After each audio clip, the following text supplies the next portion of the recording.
حقیقی مفلس کون؟ تاجدار رسالت شہنشاہ نبوت صلی اللہ علیہ وآلہ وسلم نے صحابہ کرام علیہم الرضوان سے فرمایا، کیا تم لوگ جانتے ہو کہ مفلس کون ہے؟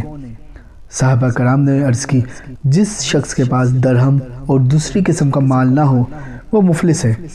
نبی کریم نور مجسم صلی اللہ علیہ وآلہ وسلم نے ارشاد فرمایا، میری امت میں سب سے بڑا مفلس وہ ہے جو قیامت کے دن نماز، روزہ اور زکوٰۃ جیسی نیکیاں لے کر میدان حشر میں آئے گا، مگر اس کا حال یہ ہوگا کہ اس نے دنیا میں کسی کو گالی دی ہوگی، کسی پر تہمت لگائی ہوگی، کسی کا مال ناحق کھایا ہوگا، کسی کا خون بہایا ہوگا، کسی کو مارا ہوگا۔ تو یہ سب حقوق والے اپنے اپنے حقوق طلب کریں گے تو اللہ پاک اس کی نیکیوں سے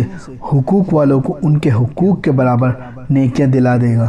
اگر اس کی نیکیوں سے تمام حقوق ادا نہ ہو سکے بلکہ نیکیاں ختم ہو گئیں اور حقوق باقی رہ گئے تو اللہ پاک حکم فرمائے گا کہ تمام حقوق والوں کے گناہ اس کے سر پر لاد دو، لہٰذا وہ سب حق والوں کے گناہوں کو سر پر اٹھائے گا اور پھر جہنم میں ڈال دیا جائے گا۔ ناظرین، اس حدیث مبارکہ سے ہمیں بہت بڑا سبق ملتا ہے۔ ہم جانے انجانے میں یا مذاق میں ہم کسی کو دکھ دے دیتے ہیں، کسی کا مذاق بنا دیتے ہیں، کسی کی دل آزاری کر دیتے ہیں، یا تو ہم اپنے رشتہ داروں کا حق کھاتے ہیں، یتیموں کا حق کھاتے ہیں، مفلسوں کا حق کھاتے ہیں،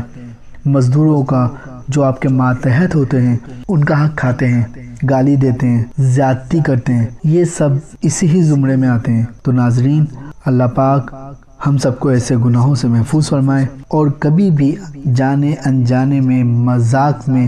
کسی کو گالی نہ دیں، کسی پر تہمت نہ لگائیں، بغیر تحقیق کے کوئی بھی بات آگے نہ پھیلائیں جس سے آپ کو پچھتانا پڑے اور کسی کی دل آزاری ہو۔ امید ہے آپ کو یہ ویڈیو پسند آئی ہوگی۔ ہمارے چینل کو سبسکرائب کر دیں، لائک کر دیں، شیئر کر دیں اور اپنی آراء کو کمنٹ میں لکھنا بالکل نہ بھولیے گا۔